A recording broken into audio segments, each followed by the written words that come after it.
Maganda ang umaga mga ka-forever at maganda rin ang panahon kaya happy ang pagpasok ng bagong taon.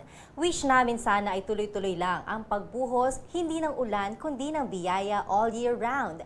Things look promising this 2017 kaya samahan ninyo kami as we welcome the new year, armed with knowledge through science and technology. Ako po si Jel Miranda, ang inyong ka-online at ka-forever. We welcome you to DOSTv, your most comprehensive real-time authority on the latest weather and science updates.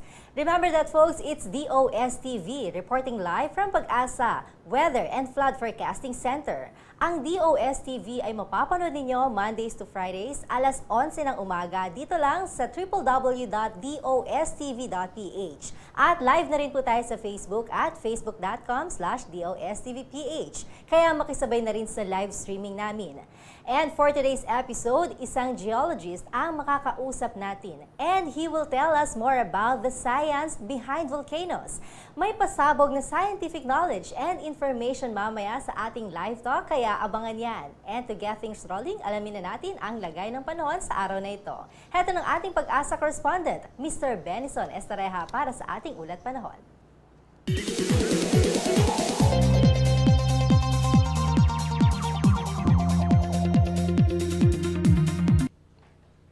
Thank you, Ms. Jel. Good morning sa iyo at good morning din sa ating mga viewers ng DOSTv. Ngayong unang linggo po ng Enero or 2017, wala naman po tayong namamataan na panibagong low pressure area or bagyo na maaaring pumasok sa ating bansa.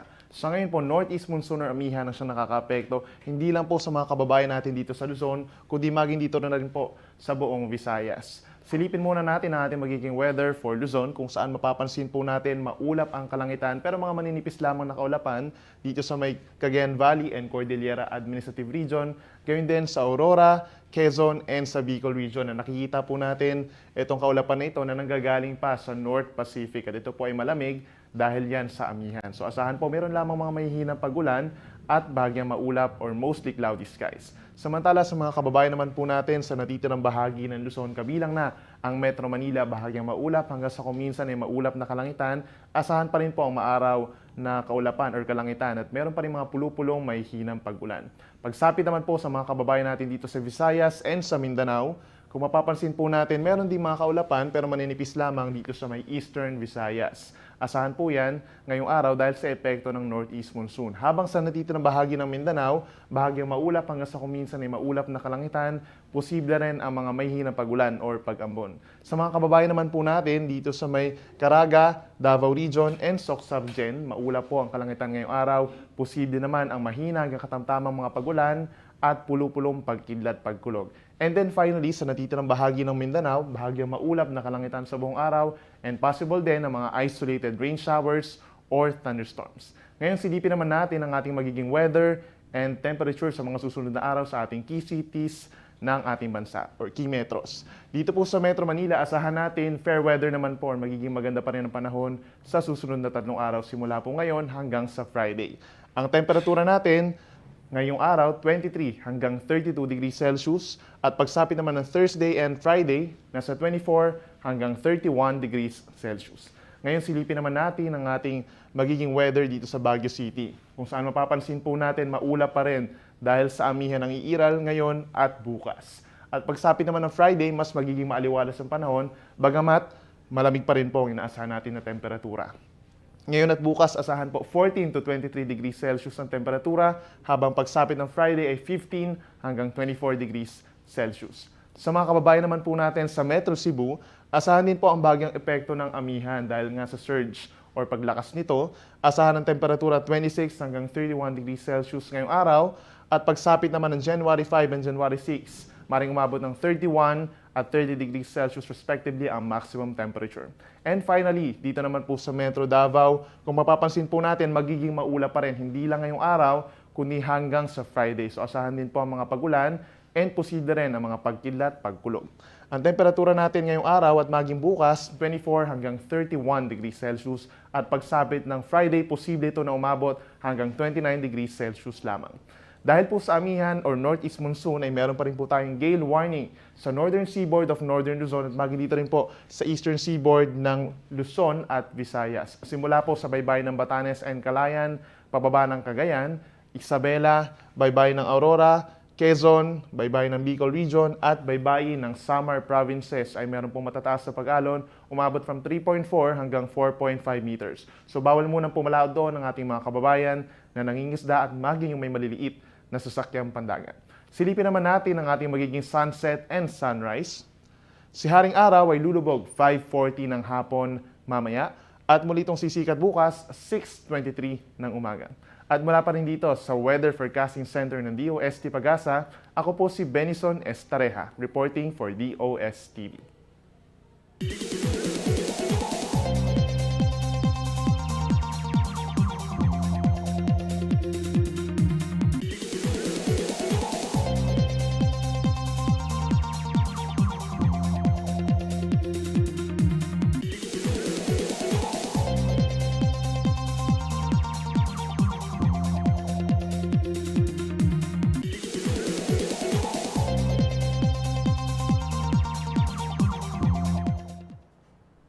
And for exclusive content na dito nyo lang sa DOSTv makikita, here's Mr. Danilo Flores for our flood and water level advisory.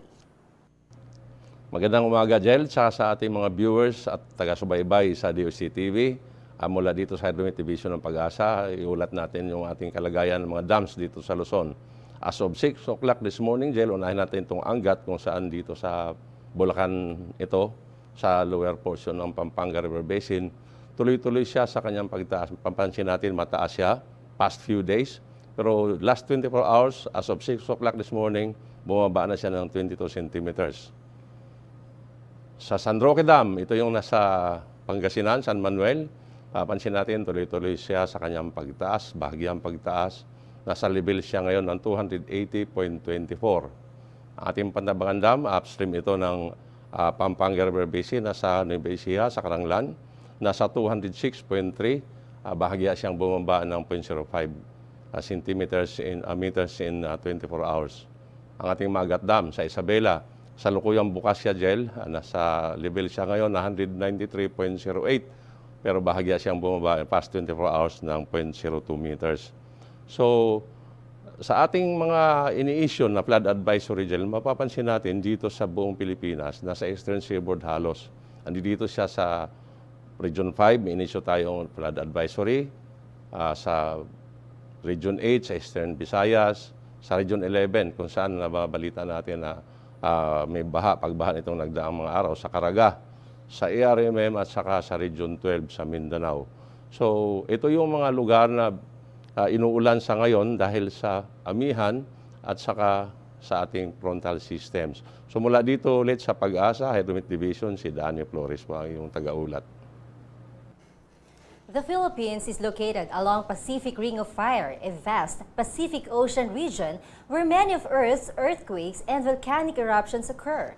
At ang PHIVOLCS o Philippine Institute of Volcanology and Seismology ay ang institusyon na inatasan para mag-provide ng highest quality earthquake, tsunami, volcano, and other related hazards information and services para sa awareness and benefit ng sambayanang Pilipino. Pero ano nga ba talaga ang sakop ng profession ng isang volcanologist? Ano-ano kaya ang mga challenges na kanilang kinakaharap sa pang-araw-araw nilang trabaho? At para magbigay linaw palalo sa usaping ito, makakausap po natin ang isang respected geologist whose field of interest includes volcanology, geochemistry, igneous petrology, and disaster risk management and mitigation. Siya po ay may master's degree sa geology from the Northern Illinois University, DeKalb, Illinois. He's also currently taking his doctor's degree in fluid geochemistry at the Free University of Brussels in Belgium. At present, he's a science research specialist too at the Philippine Institute of Volcanology and Seismology or DOSTv-PHIVOLCS. Mga ka-forever, please welcome Mr. Raymond Patrick R. Maximo. Good morning, sir. Good morning. Of course, welcome to DOSTv. Thank you. Thank you for inviting me here. Ayan, sir. Explain natin sa kanila, sa kaalaman ng lahat, ano ba talaga ang duties ng isang volcanologist? Well, madaming duties yung volcanologist, but primarily, we are responsible for monitoring the activity of volcanoes here in the Philippines. So for example, merong mga volcanoes na may activity, we are always there to study or observe kung ano yung mga signs na pwedeng magturo sa amin kung malapit nang mag-erupt yung volcano or medyo matagal pa siya, or at least ma-inform namin yung mga tao kung what to do. For example, nagkaroon na ng activity yung volcano. So yan lang yung mga isa sa mga responsibilities ng as a volcanologist. Siyempre, compared halimbawa sa weather, talagang araw-araw may forecast tayo, di ba? Yes, totoo. Pagdating sa mga volcanic eruptions, Pagdating other sa mga activities. volcanic eruptions naman, nagiging busy kami. Well, busy kami all year round, but then mas tumataas yung amount ng trabaho namin pag merong activity yung mga volcanoes. Say for example, nagkaroon ka ng phreatic eruption, it means na merong activity yung volcano. So kailangan nandun kami at nakamatsyag kami sa volcanoes. Alam natin, syempre, ang Pilipinas, isa talaga sa buong mundo na maraming active volcanoes. Eh, di ba? Yes. Pero, ang mga volcanologists dito sa Pilipinas, sapat ba yung dami ninyo? Well, with the number of volcanoes in the Philippines, I think our number in PHIVOLCS, number of volcanologists in PHIVOLCS is just right. Okay. So nababantayan naman namin lahat ng mga volcanoes, and we make sure na lahat ng mga kanya-kanyang volcanologists sa PHIVOLCS ay may kanya-kanyang hawak na volcano. Like for example, ako, inaaral ko yung Bulusan, Canlaon. Recently, natapos ko lang aralin for my master's is yung Mayon Volcano. So for example, may activity yung isang volcano, may isang tao na tututok talaga sa vulkan na yon, aside from the help coming from other volcanologists. So I think sapat yung number of volcanologists natin dito sa Philippines. Pero yung karamihan siya, mga estudyante, di ba? Parang yung interest ba pagdating sa geo, Yeah. who wants to be a volcanologist, ganyan. Well, kadamihan ng mga nagpupursue ng volcanology, ng geology and nagsispecialize on volcanoes are those people who have experienced first-hand ng volcanic eruption. Like for example, madami sa amin are coming from Central Luzon kasi nagkaroon ng eruption ng Pinatubo noon. Personally, naging interested ako sa volcano because I grew up watching Mayon Volcano erupt. So 1984, nagkaroon ng malaking eruption yung volcano, and I was about siguro mga 10 years old then. And so pumupunta kami ng family ko, nanonood kami ng volcanoes, and that made me choose geology as my course in college. And later on, sabi ko, gusto ko mag-specialize dun sa talagang tumututok sa volcano. Yun pala talaga, may pinaghugutan ng Yes. interest mo talaga. Oo, base sa iyong experience. Based on my personal experience. Pero yung iba naman, they are drawn to science talaga. And they wanted to pursue something exciting, yung tipong medyo nakakapag-travel ka to different parts of the country. So isa itong siguro field na pwede mong gawin 'yon. Okay. Pero dito sa atin, yung mga ginagamit ninyong instrumento sa pag-monitor ng mga volcanic activities, ano-ano? Well, Paano? madami kaming instruments na ginagamit, and most of them are actually at par with the instrument na ginagamit ng Japan, ng Amerika. And one of them, for example, is to monitor yung usok na lumalabas sa bulkan.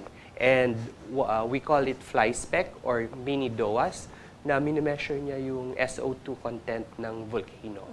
Yung lumalabas sa bulkan, sa bunganga ng bulkan. And that is very important because nagbibigay ito ng kumbaga sign sa atin kung malapit na mag-erupt yung volcano.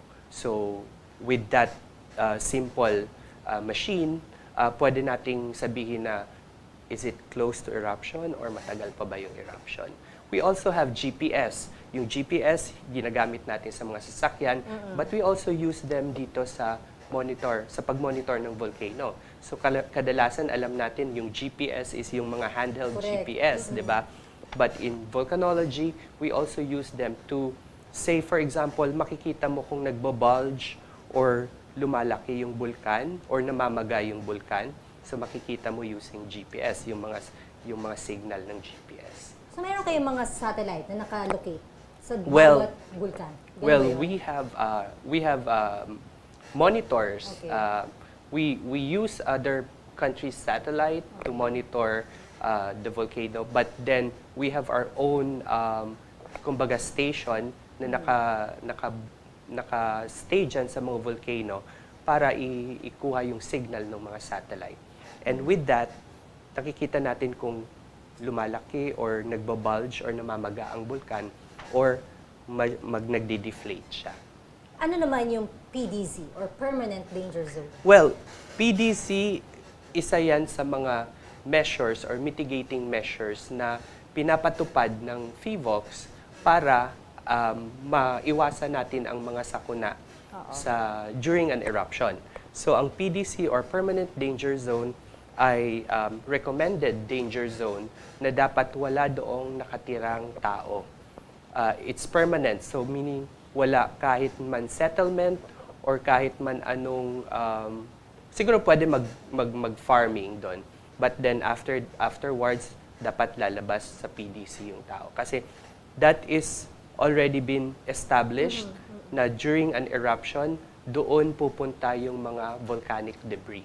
Doon pwedeng pumasok or doon pwedeng bumuhos yung mga lava or yung mga ballistics or yung mga tumatalsik na bato sa bunganga ng bulkan. Wait lang, pwede pa lang, kasi sabi niyo, inside Permanent Danger Zone, pwede ka pa rin mag-farming. But you have to go out of the PDC. Hindi ka pwedeng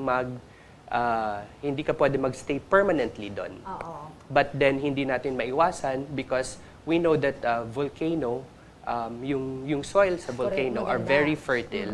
So people tend to graze, tend to plant mga crops.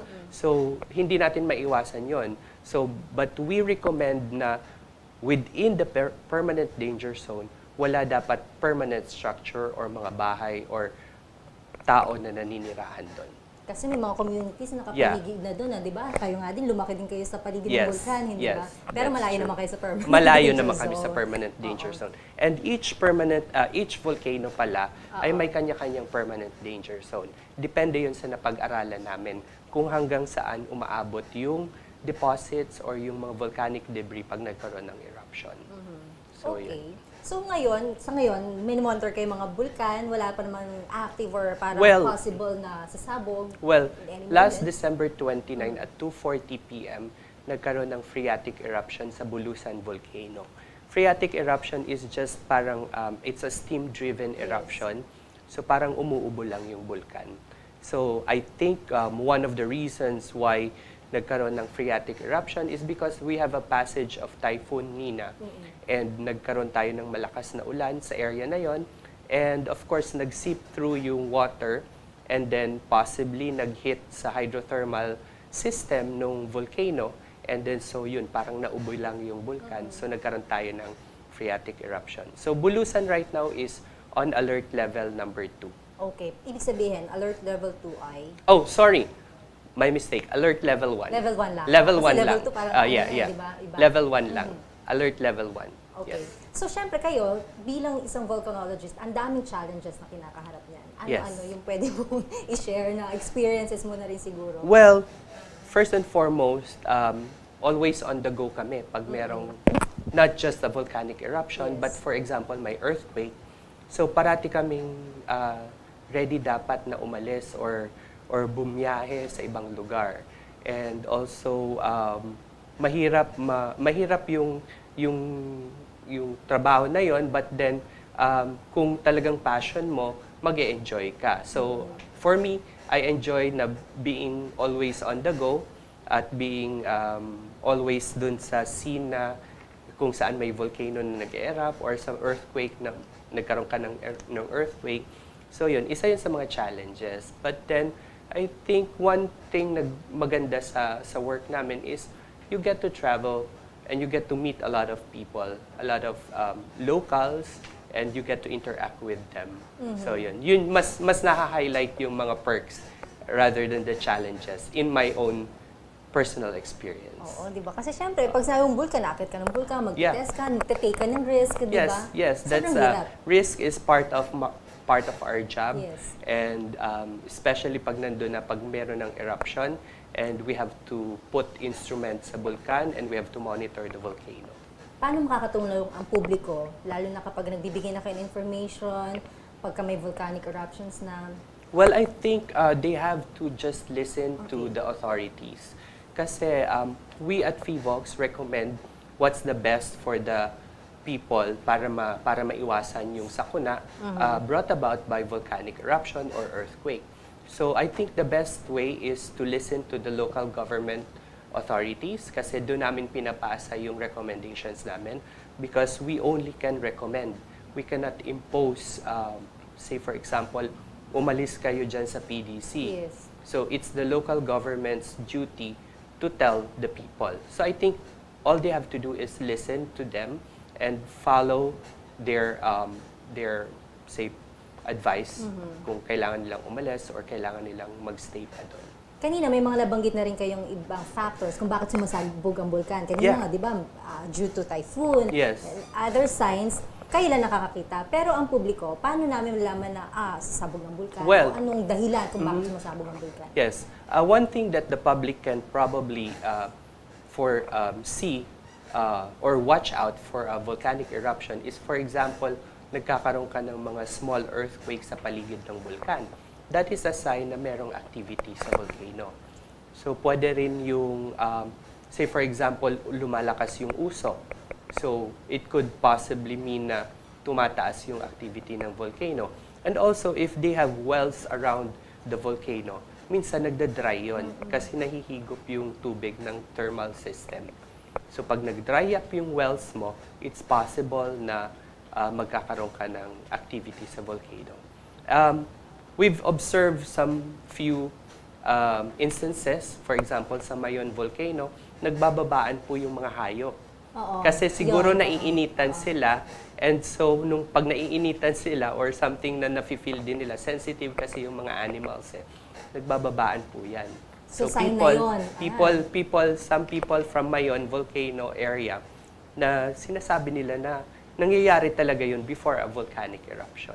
So, pwedeng maging sign din yun. So wala yung parang duration na, let's say, after 10 years, possible na sumabog ulit yung bulkan na to? May Well, mga ganun ba? Merong mga ganon. Inaaral namin lang. Like for example, yung Pinatubo. Naaral namin na Yes. every 500 years yung eruption ng Mount Pinatubo. So, inaaral po namin yon. So, we have different methods and techniques on how we can say na this volcano has an repose period or yung pag natutulog siya for how many years and then magkakaroon siya ng eruption. Meron po kaming mga techniques na ginagamit doon. Ayun. So, ang dami nating dapat pang malaman di ba? Yes. Sobrang interesting ng ating topic. malaking topic yung volcanology. Correct. And if people are interested, there are a lot of kumbaga areas of interest na pwedeng pag-aralan sa volcanology. Volcanology is just the broad science. Sa ilalim yan, madami pang different types of specialization. Yes. So, yun. Siyempre, sir, alam mo, ako nag-enjoy ako sa usapan natin. Kaya lang, medyo bitin na yung oras natin. Yes. Any more messages na lang doon sa ating mga taga-subaybay? Nasa inyong pagkakataon? Well, I think for those people who are living close to a volcano, dapat alam lang nila kung ano ang dapat gawin when it comes to, for example, activity, merong renewed activity of volcano activity rather. So I think they have to listen to the authorities kasi sila mismo yung nakakaalam kung kailan at saan sila pwedeng papuntahin during, for example, an evacuation, if there's a in-place evacuation. So kailangan siguro nating gawin is just listen to them, listen to the local government authorities, and also to other people who are also helping in the, for example, evacuation efforts. So I guess yun lang. Thank you so much. Thank you. Maraming salamat Thank you, Jen. sa mga binahagi niyo Yes. sa amin. Napaka-informative, di ba? Yes. Talagang. Thank you, and believe kami talaga sa mga volcanologists na tulad ninyo. Thank you. Thank you so much and mga forever. Siyempre nagpapasalamat tayo na kasama natin ngayon si Sir Raymond. And thank you for a knowledge and information-filled discussion. Nadagdagan na naman ang aming kaalaman hindi lang tungkol sa mga bulkan, kundi pati na rin ang kung paano maging safe sa mga panahon na may mga ganitong pangyayari. Salamat din sa PHIVOLCS for their efforts, even putting their lives in danger para lang maprotektahan at makapagbigay ng impormasyon sa publiko sa panahon ng sakuna.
Palagi nating sinasabi na science and technology is the key to progress and development. Pero hindi lang yan, dahil pwede rin nating gamitin ang science to keep ourselves safe and sound during times of disaster. Dahil ang science para sa lahat, mapabata, mapamatanda, walang pinipiling panahon, walang pinipiling oras. At kami ang DOSTv, the channel that delivers science for the people. And that's it for today. Kahit anumang panahon ang dumating, babalik kami kaya nood lang 11:00 ng umaga, Mondays to Fridays. You can visit our webpage at www.dostv.ph and subscribe to our YouTube channel, www.dostv.ph/YouTube. Or follow our Twitter and Instagram page, DOSTVPH. And like our Facebook page, facebook.com/DOSTVPH. Kaya click na at mag-login para lagi tayong magkasama. Dahil weather lang ang laging nandyan, tag-araw man o tag-ulan, hindi nang iiwan kahit sino ka man. Kami ang DOSTv na laging nandyan. May bagyo man, kulog o kidlat, hindi namin kayo iiwan. Dahil laging tandaan, weather is forever.